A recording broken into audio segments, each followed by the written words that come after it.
Right now, level 36 na tayo at kailangan natin maabot yung level 45 which will enable us to access the NFT and the token mechanism. Mga one shot, narinig nyo na ba itong patok na game na Nightcrows? Probably nag-iisip kayo or you're wondering kung meron nga ba talagang kikitain sa game na to.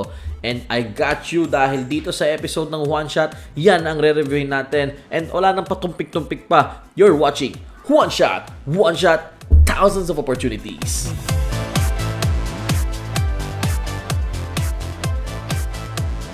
And yun, welcome sa ating mga one-shotters and of course sa mga magigiting nating manonood dyan. Again guys, dito sa episode na to, i-review natin etong game na Nightcrows. Probably napanood nyo na to sa TikTok, sa iba mga social media kung saan na fini-feature nila itong play-to-earn game na ito na free-to-play. Kikita daw tayo as we play this game. But ang question or ang katanungan natin is, gaano ba katagal ang kailangang i-grind? Or talaga bang kumikita ka dito as you play for free?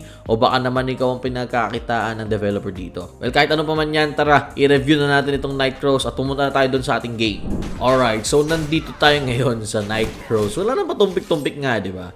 Nandito agad tayo sa game at currently, I'm still defeating all the monsters na pwede nating talunan dito sa ating dungeon. Because I'm really grinding. Gusto ko ipakita sa inyo guys na lahat ng nire-review natin dito is talagang pinapasok po natin. That's why it's taking us some time para makapag-release ng episode dito sa ating programang One Shot. Of course guys, no, right now, level 36 na tayo at kailangan natin maabot yung level 45 which will enable us to access the NFT and the token mechanism dito sa game na ito. Right now, wala pa kasi tayong masasabing data na available no sa ating gameplay kung talaga bang profitable. Kasi nga, hindi pa natin na-reach yung level 45. Pero from what I'm seeing right now, sila yung kumita sa akin because I topped up. Sinabi top up, naglagay ako ng pera guys para bumili ng something like the diamonds and pang-upgrade din dito sa aking character kasi gusto ko agad ma-reach yung level 45. Kasi if you will be playing play to earn yung free to play na feature which is yung wala kang gagastusin, it will take you some time like days guys, no? So talagang ginrind natin to. Actually, almost a week na rin tayo naglalaro nitong Nightcrows at dito lang ako sa PC naglalaro guys. Hindi na ako nag-download sa aking device, sa aking iPad and sa aking phone kasi medyo mataas yung requirement nitong game and yung phone ko kasi more on business lang at trading. So dito ako sa desktop talaga naglalaro. And yun, kung i-discuss natin about sa gameplay, more on AFK gaming siya guys. Ayan, right now hindi ko inahawakan ng kamay ko. Although pwede kong kontrolin, let's say ganito, yan. Nakaka-cancel ko yung auto. Pero guys, kasi why would I spend my time kung pwede naman siya maglaro mag-isa and ang goal lang naman is mag-grind tayo dito. Maganda yung mag-grind na hindi tayo gumagalaw or hindi tayo nag-effort, diba? That we can run on the background. Although yes, AFK siya, pero I have to let you know na kapag medyo matagal kayo na AFK is nag-auto logout siya doon sa game. So napupunta siya sa title screen and yun, syempre kung nag-grind kayo tapos iniwan nyo siya ng isang araw, wala. Ang mangyayari is siguro mga first hour lang yung mag-grind doon and sayang yung kuryente, diba? Hindi nyo mapapakinabangan. Now, when it comes again dun sa earning side, no, hindi natin mapag-uusapan yun right now. Kasi again, level 45 po yung kailangan. So, what we're gonna be doing is, alis tayo dito sa game. Pupunta tayo doon sa kanilang website para ma-i-explain ko sa inyo at mapakita ko sa inyo kung ano yung parang pinaka-kailangan natin in order for us to earn something dito sa game na Nightcrows. Alright, so nandito tayo ngayon sa website ng Nightcrows and ito nga, meron silang slides kung saan pinapakita nila yung mga current features ng games na available. Right now, ito yung new server. That's why we're able to play this. Just to give you a overview lang din, no, about Nightcrows. Originally sa, lang to, Korea. And then, ito nga, nadagdagan ng server. That's why we're able to play it in English. And then, may human verification para maiwasan yung mga bots. Tapos, may web shop and my card. Di ko alam kung ano yan, pero it's about purchasing dun sa kanilang game. And then you can download it sa PC, sa Android, sa iOS. Pwede nyo po i-download yan. Tapos sa streamer supporting system, pwede kayo mag-apply sa kanila kung ikaw ay isang streamer. Pwede po kayo na supportahan. And then may mga special events sila. Namimigay sila actually ng mga bonuses sa inbox ninyo. Tapos ito na nga yung play to earn. Kasi nag-introduce sila ng blockchain. Ito nga po yung kanilang new economic ecosystem which adds the token and the NFTs. But right now, hindi nga natin ma-access yun Kasi we need to be level 45 according dun sa game, no, para ma-access natin yung feature na yun. But anyways, ito guys, yung mga news nandito rin. Rankings, wala tayong asahan dyan kasi mga malalakas na yan for sure. Mga nauna yan or probably baka nag-pay to win yung mga yan. Ayan, ito guys. So, ito yung mga tokens na available. We have Crow, Tier, Papyrus, Marion, Promote, Gear, Feather, at marami pang iba. Probably madadagdagan pa yan since Crow lang naman or Crow. I don't know kung Crow o Crow. Bahala kayo dyan. Basta ako, Crow or Crow is okay yan. Depende kung nasang lugar ka. Anyway, no, yan yung mga tokens na available dito sa Night Crows. And then, before, nung una ko siyang ni-review or una ko nilaro tong game na to, initial review ba, wala pang NFT that time. Pero ngayon meron na. Ito po yung NFT nila. Wow, may animation pang ganun. Alright, so ito yung NFT. Ang starting price is 0 Crow. I don't know kung pwede natin bilhin. Try natin guys kung pwede natin bilhin. So wala pang bidding at the moment. Ayan o, mayroong user transfer na naganap. Offers cannot be made. I don't know if we were able to play this, but this is available through Wemix Play. So it's a Night Crows character NFT. Ayan o, wala pang ang volume and then wala pang floor price pero may 10% fee. I don't know. Let's get back dito. Basta yan guys yung NFT. So mayroon siyang gear, may accessory, artifact, and then yung Night Crows gear. Tapos ito lang yung mga available na servers kung saan siya pwedeng gamitin. I don't know kung yun nga ba, kung exclusive lang siya doon. But yun nga, kapag halimbawa gumawa ka ng account dito sa isang server, isa lang yung pwede mong makuha ang reward. Let's say meron silang parang server exclusive reward, dun lang po pwede yun. So kapag meron ka ring ni-redeem sa isang server, kapag halimbawa meron kang 4 na characters dun sa isang server na yun, hindi mo na pwede ma-claim doon sa ibang characters. Anyway, ayan o, meron pa mga weapons system dito guys, mga skills. So, kung available yung mga skills na yan at pwede mo makuha, get it. Kasi guys, this is going to be grindy. Sobrang grindy nito. Imagine 1 week na ako naglalaro, level 36 pa lang ako. Okay, at lagi ako nabibiktima nung AFK na napupunta sa title screen. Tapos kapag weekend, sobrang dami naglalaro. Hindi po tayo maapasok. Alright. So to mga spell infusion, yan mga matututunan nyo yan as you play the game. Mamaya bigyan ko rin kayo ng tips, balik tayo dun sa game kapag tapos natin na reviewin itong website kasi gusto ko lang pakita sa inyo yung overview.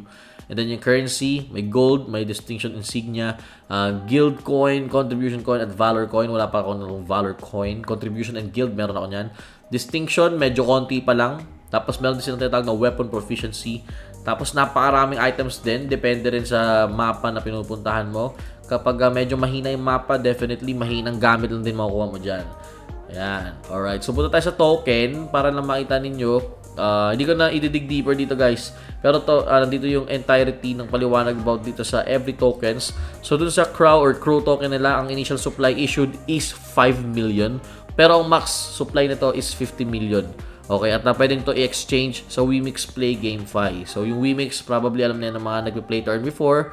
So, marami na rin mga play to earn na under Wemix before. Nung mga panahong 2019, yan, medyo malakas yung play to earn that time. Pati yung pusa ko, gusto rin niya mag-play to earn. Pero, bayan nyo na siya guys. Ignore that. Music to my ears yan. Anyway, about the NFT naman, yan, yung pinakita ko sa inyo kanina. Playbook, ito, papakita dito yung lahat ng NFTs na magiging available.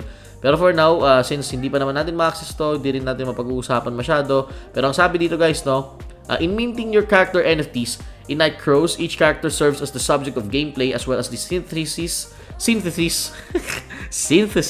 of added value generated from the in-game economy. And to connect these in-game characters to the blockchain economy as each character's or each user's assets, characters need to be minted into NFTs. Minting of character NFTs in Night Crows is available in the NFT game menu, which is hindi natin pwedeng ma-achieve or di pa natin pwedeng i-access kasi di pa natin na-achieve yung level 45. Ayan. Tapos, minting refers to the recording of a character NFT on the blockchain. This takes place only once for each character, and each character can be played or traded after going through the sealing and unsealing processes. So, trading of character NFTs on the marketplace. Ayan, ganitong itsura. Pero again, hindi pa nga natin makikita yan. Hindi pa natin ma-access yan dahil hindi pa tayo level 45. Tama ba? Level 45, level 40? Alam ko level 45 yun. At yun nga, medyo nakaka-bad trip kasi matagal-tagal na rin tayo dito. Pero yun, kailangan pala natin ng level 45. Tapos, in terms of ranking, I think di naman masyadong importante yung ranks. Basta importante, kumikita ka, di ba? So, ngayon, wala pa naman tayong say dito, wala pa tayong silbi or wala pa tayong bearing sa ranking kasi mahina pa ang characters natin or yung character natin That's why I don't think na dapat na natin puntahan to. I think pwede tayong bumalik dun sa game. Alright, now we're back dito sa ating game, which is again Night Crows. So right now, level 36 tayo. Sa may bottom left nakalagay, natatakpan lang ng mukha natin. So yun yung character natin. Ano nga pang ano to? Character class. Okay, so it's a soldier pero galing yan sa pagiging swordman. And merong 4 na class guys. So may warrior, tapos merong hunter, and then meron ding witch. So ngayon yung iba, ito yung ano nila ito yung kanilang avatar or character class. Pero ito pinili ko kasi medyo astig eh, 'di ba? Meron siyang sword and shield. Tapos pwede mo siyang gawing dual sword, pero ako kasi pinili ko itong soldier. So yan yung skills ko na pwede kong magamit.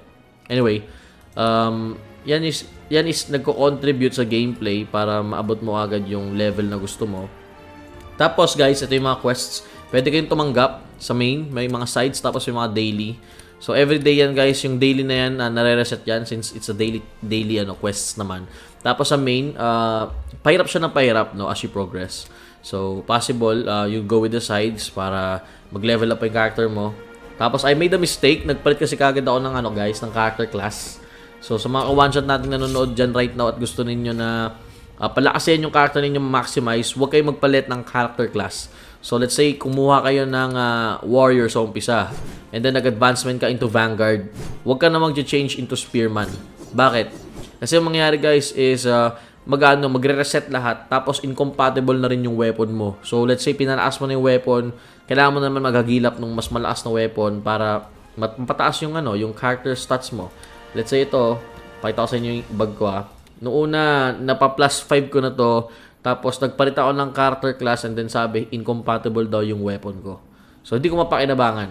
Okay? At nangyari is, binenta ko pa nga or nilagay ko pa siya dito sa collect and na-contribute ko siya dyan. And what happened, hindi ko magamit ngayon yung character. Hindi siya maka-atake kasi walang weapon. Buti na lang, may mga guides na available sa YouTube. So, yun. Ako na ngayon yung guide ninyo. Diba? Nood lang kayo ng one shot mga dongs. At dito nyo matututunan yung mga hindi nyo pa natututunan. Anyways, Janef Dong, paano ba yung technique para lumaas dyan? First thing na may tuturo ko sa inyo, siguro tips. Gawin nyo yung mga mains, yung mga main quests. So kapag halimbawa tapos na kayo sa main quest at medyo mahirap na, saan nyo gawin yung side? Tapos kapag meron ka parehas na map na kung saan kayo papatay ng mga monsters, isabay nyo para iisa lang yung magiging progress. Let's say this guys meron na akong daily dito na available, level 45, accept natin. So yung mapa, makikita naman yun guys sa Sunburn Logging Area Raid. So punta tayo ngayon doon. Paano natin pupuntahan yon? Dito sa may top right, andyan guys, pindutin nyo lang yung gusto ninyong puntahan for mission. Let's say ito. Ayan. So kapag halimbawa sa ibang mapa, magkakaroon ng required currency, which is yung gold ninyo. So 2,900 para makapunta doon. Teleport yung nangyari guys. So pag teleport tayo doon, and yan, pupunta natin yung kung saan man yung ating imi-mission or i-request natin, which is to destroy these monsters. 180 piraso ang kailangan nating talunin dito. Ang hirap noon mga one shot at halimbawa man na hindi AFK gaming to, nakakaburyo kasi panoorin nyo yung gameplay. Panoorin nyo kung paano atake itong character natin dito sa mga magiging kalabang monsters. Right now, wala tayong pwedeng isabay kasi dapat may meron nang aapi rin dyan. Yan. Halimbawa ito Sige, atake ito pagka halimbawa dito Alright, hindi pa pala. So, dun pa. Tignan nyo ang lie, diba? Dito siya lumipad. Ewan ko, for some reason, dapat pag landing natin dito, pwede naman tayo tumalon pa ganun. Pero, minsan yung AI pumapalya. That's why maganda pa rin na merong human intervention when it comes to gaming. That's why ako hindi rin ako fan ng AFK gaming pero it's free, 'di ba? So I'm trying it. Ayan, gaya niya, nagkakabug. 'Di ba? Hindi talaga perfect. So punta tayo doon. Ayan, auto quest pa tayo queue. So saan siya pupunta? 'Di ba? Ang kulit. Nagkanda loko-loko na. Ngayon doon naman, 'di ba? Ang kulit. So hindi talaga perfect yung AI right now, which is why I suggest kung laro kayo ng mga ganitong klase ng game, binabantayan nyo pa rin dapat. Hindi nyo hinahayaan na mag-AFK gaming lang kayo. So yan, ito yung gameplay. So hirap kasi tinanggap natin na mission is for level 45 at hindi kaya ng character natin.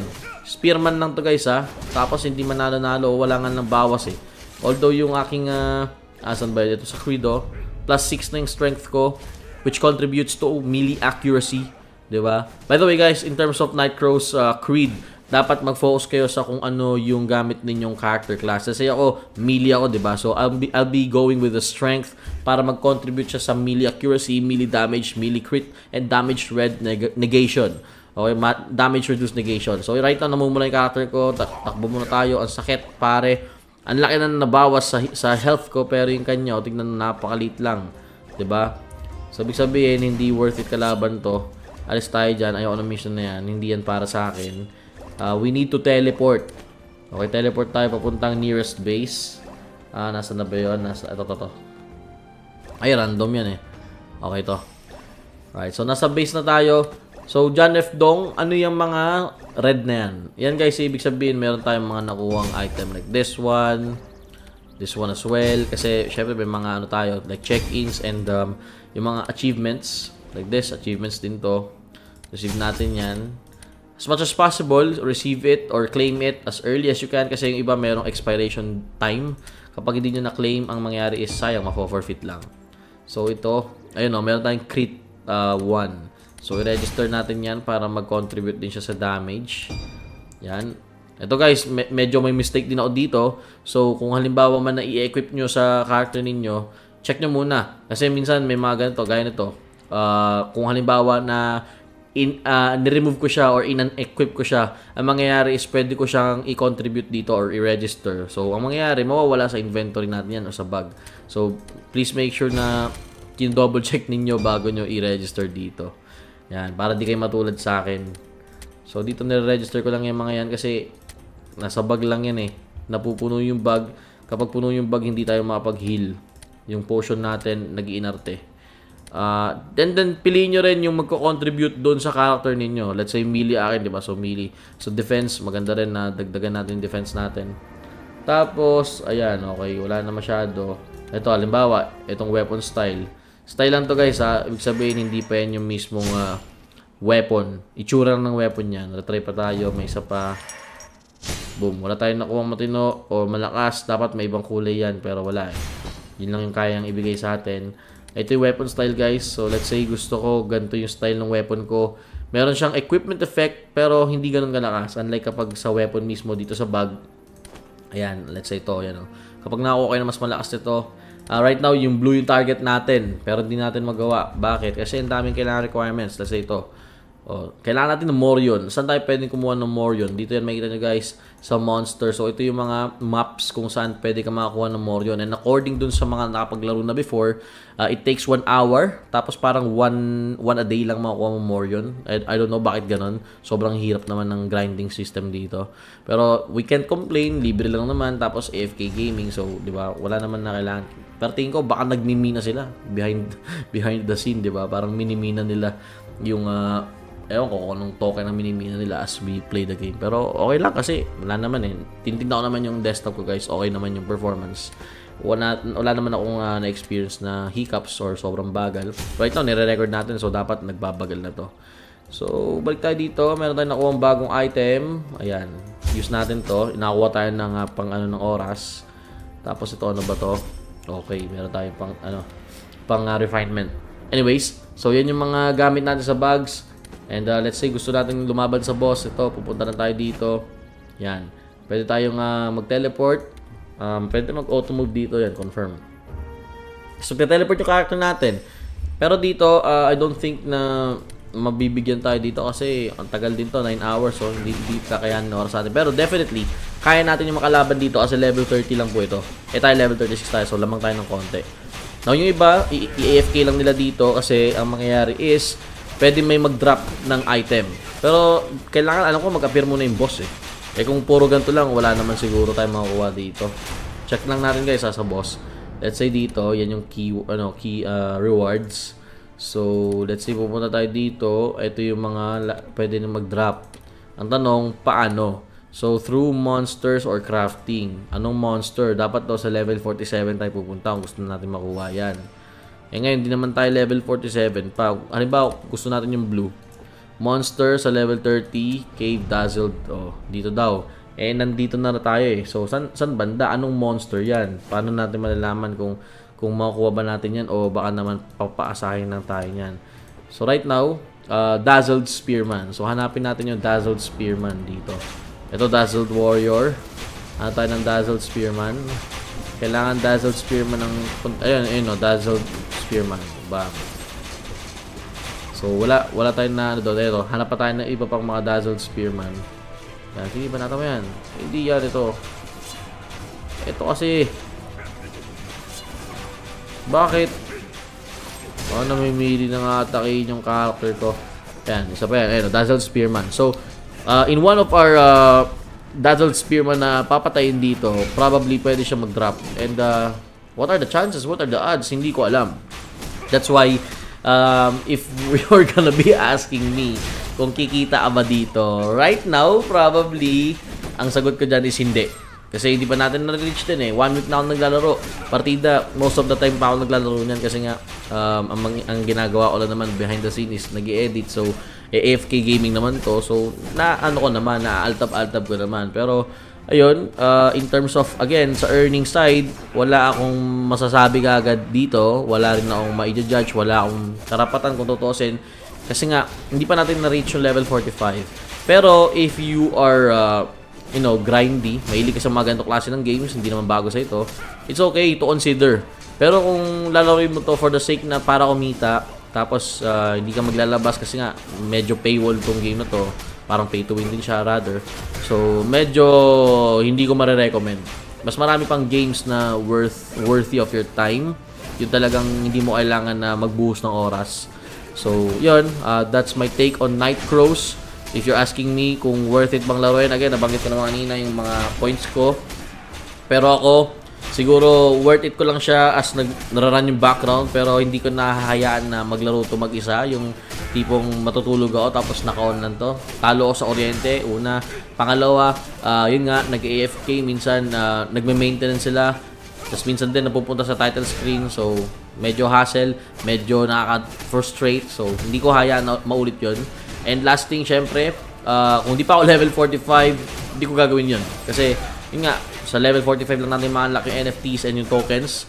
So, right now, more on grinding lang to. More on flexing lang to sa mga katropa mo naglalaro.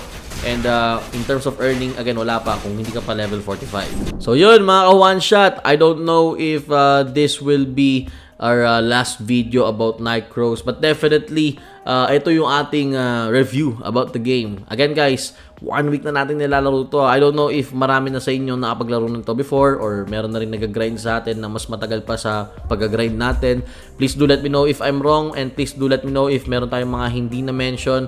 Pero so far, again, yun nga, nabanggit naman natin, no? Kung into earnings ka at ang habol mo talaga dito ay kumita, I don't really recommend this game sa'yo. Pero kung kagaya mo ko, na nasa harap na computer, tapos naaaltab-altab mo naman since AFK gaming naman to, and wala ka namang balak agad na i-grind to, 'di ba? Or kung grindy ka man, willing ka pagtiyagaan to, why not, 'di ba? Kung marami ka namang oras.